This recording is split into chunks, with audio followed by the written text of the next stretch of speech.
मोदी जी ने हाथ खड़ा कर दिए थे कि नहीं भाई मैं कुछ नहीं कर सकता हूँ। कोई इसी देश में कोरोना नहीं आया था, 146 देशों में कोरोना हुआ था। बिल्कुल सही कहा संजय सिंह ने। मैं संजय सिंह की इस बात का समर्थन देता हूँ और संजय सिंह एक ईमानदार नेता है। और ये लोग अगर ईमानदार नेता है तो उनके घर पे छापा कैसे पड़ा? देखे इनका यही काम ही है, इनका यही काम ही है, बौखलियाए हुए हैं। जैसे खिसियान बिल्ली खंबा नहीं नोचती है। आज आपको बता दें, जो भी व्यक्ति आज की डेट में सताया हुआ है, समझो बस खाली योगी मोदी का सताया हुआ है। काम करते करते अगर आदमी के आज हाथ कांप रहे हैं तो समझो योगी मोदी का सताया है। आप किसके सताए हुए हैं? बेटी की शादी करते समय आदमी के हाथ कांप रहे हैं तो समझो योगी मोदी का सताया है। आज लड़के के लिए कोई अपने नौकरी मांगने जाता है तो वो आदमी के हाथ कांपते हैं क्योंकि उसके पास पैसा नहीं है। और पैसा ही एक ऐसी चीज है कि जो आदमी को कहते कदम कदम पे पैसा है, लेकिन नहीं, ये धरती न वीरों से खाली है, न धरती सूरवीरों से खाली है। इसी धरती पे महाराणा प्रताप जन्म लिए, इसी धरती पे वीर शिवाजी जन्म लिए, इसी धरती पे चंद्रगुप्त मौर्य ने जन्म लिया। तो एक धरती हमारे यहाँ माताओं का सम्मान है। इनकी माता नरेंद्र मोदी जी की कहती थी कि बेटा ये देश है, इसको संभाल के रखना, विदेश वालों गद्दारी न करना। अपने माँ के कदमों में बैठ के कसम खाया कि हाँ माँ मैं देश की अच्छी सेवा करता हूँ। तो यही नरेंद्र मोदी है। अपना बर्थडे तो खूब प्यार से मनाते हैं लेकिन माँ की तिरही तक नहीं कर पाते हैं। आज उनकी माँ खत्म हो गई, अपने माँ के नाम पे ये कलंक है।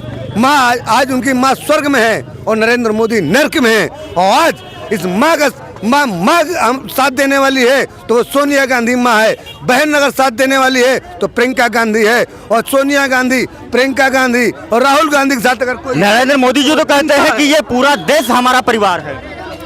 कहने से हम कह दें कि हमारा परिवार है तो हम परिवार हो गए। उसके बाद में हमारे दिवाली जो है बॉर्डर पे जाके मनाते हैं और क्या करेंगे? राण साण आदमी इनके आगे न पीछे पका, न लड़का का प्यार जाने, न बीबी का प्यार जाने। लड़का क्या होता है, बच्चा जब जन्म होता है तो कितनी खुशियां मनाई जाती हैं, कितना उपहार इनकी बात हमारी कुछ समझ पता नहीं कहाँ का अलग आगे। जब इनको सही बात मालूम नहीं तो अब आप ये कह रहे हैं कि इनको सब काम नहीं दिखाई पड़ रहा भाजपा का, तो क्या इनको दिखाई रहा? अगर ये 5 साल तो सिर्फ जो इन लोगों ने जो 14 से 19 तक सिर्फ वॉच करने में लग गया, सिर्फ देखने में, विकास कहाँ से हो? और इसके बाद आ गया कोरोना, 20 में 19 का चुनाव हुआ तो कोई इसी देश में कोरोना नहीं आया था, 146 देशों में कोरोना हुआ था। 146 देशों की फ्लाइटें बंद थी, 146 देश के कारोबार बंद थे। और उस त्रासदी में 80 करोड़ लोगों को अगर जान बचाई, क्या होता था हम लखनऊ में देखते थे। लोग हाथ खड़े कर दिए थे, मोदी जी ने हाथ खड़े कर दिए थे कि नहीं भाई मैं कुछ नहीं कर सकता हूँ। और एक दिन ऐसा आएगा कि हमारा देश बिक जाएगा और मोदी के पास में चार्टर्ड प्लेन होगी और उनकी सुरक्षा में लोग होंगे, ये जा रहे होंगे और हम लोग यहाँ आके जैसे जुल्म में झुलझ रहे होंगे। इन लोगों का हमारे समझ मत भ्रम है। सन 2002 से अगला गुजरात का मुख्यमंत्री है और सबसे सिर्फ कांग्रेस 10 साल सरकार रही, केंद्र में रही, एक भी जांच करा लेती, एक में दोषी उसको पहुंचवा देते। आज तुम्हारे लोग का एक भी घोटाला क्यों नहीं कांग्रेस सरकार को खुलवा पाई? तब तो नहीं, वहाँ पे बीजेपी की सरकार थी और लगातार 3 बार गुजरात का मुख्यमंत्री रहा और मुद्दा उठाती थी रोजगार, बीजेपी हमेशा मुद्दा उठाती थी महंगाई, बीजेपी हमेशा मुद्दा उठाती थी लोगों की नौकरी के लिए। आज क्या है, कहाँ चली गई स्मृति ईरानी? सिलेंडर लेके नाचती थी ये महंगाई है, महंगाई है। आज तुम्हारी सरकार में महंगाई कहाँ तुम सुन रही हो? बहुत हुआ महंगाई की मार, बहुत हुआ महंगाई की बार, अब की बार मोदी सरकार। बहुत हुआ भ्रष्टाचार की मार, अब की बार मोदी सरकार। बहुत हुआ गरीबी की मार, अब की बार मोदी सरकार। नारा किसने लगाया? नारा किसने लगाया?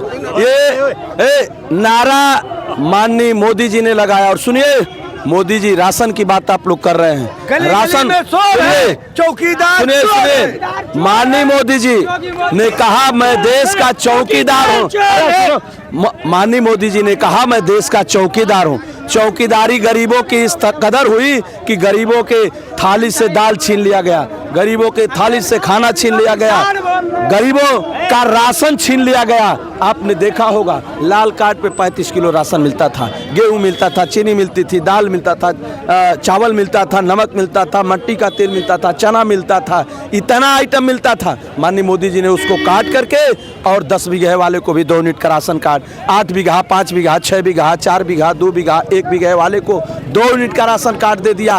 अब उन्होंने और हमारे 2 मुसहर निर्धारिकार बांसपुर के पास एक भी सवा जमीन नहीं है, कार्ड 2 यूनिट का बनाया। बताइए 10 बीघे वाला छोड़ाता है उसके बच्चे का 10 बीघा वाला जब छोड़ाता है राशन तो उसकी भैंस मुर्गी, छेरी मुर्गी भैंस खाती है।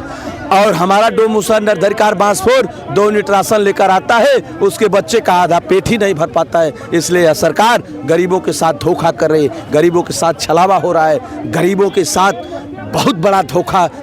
सरकार की आलोचना करने वाले पत्रकार हैं, उनके घर पे छापे मारे जा रहे हैं, इससे क्या लगता है कि 2024 के चुनाव में कुछ असर पड़ेगा? देखिए जेल, अदालत, थाना, पुलिस, ये सब नौकरशाही ये सरकार के अधीन होती है। अभी वो आप पे भी मुकदमा ला देगी, हमारे ऊपर 55 मुकदमे ला दिए, आपके ऊपर भी मुकदमा ला दिया जाएगा। शरीफ इंसान को गुंडा बना दिया जाएगा, शरीफ इंसान के साथ गैंगस्टर ला दिया जाएगा। ये कौन सी बड़ी बात है भैया? ये कोई बड़ी बात नहीं है। जिसकी सरकार रहती है, आज भाजपा की सरकार है, भाजपा की सरकार में आप ही के ऊपर गैंगस्टर लग जाएगा, अगर खबर चलाएंगे आपके ऊपर गुंडा एक लगा दिया जाएगा। ये कोई बड़ी बात नहीं है। हम लोग तो झेलते चले आए, लगातार जेल आना जाना लगा है, लगातार मुकदमे लादे जा रहे, तो उसमें घबराने की बात नहीं है। सरकार जाएगी, यह तय है सर। इसीलिए सरकार घबरा करके नेताओं के ऊपर ईडी का मुकदमा लगा के गुंडा एक गैंगस्टर लाद करके जेल भेजा जा रहा है। ये सरकार डर गई है पूरी तरीके से।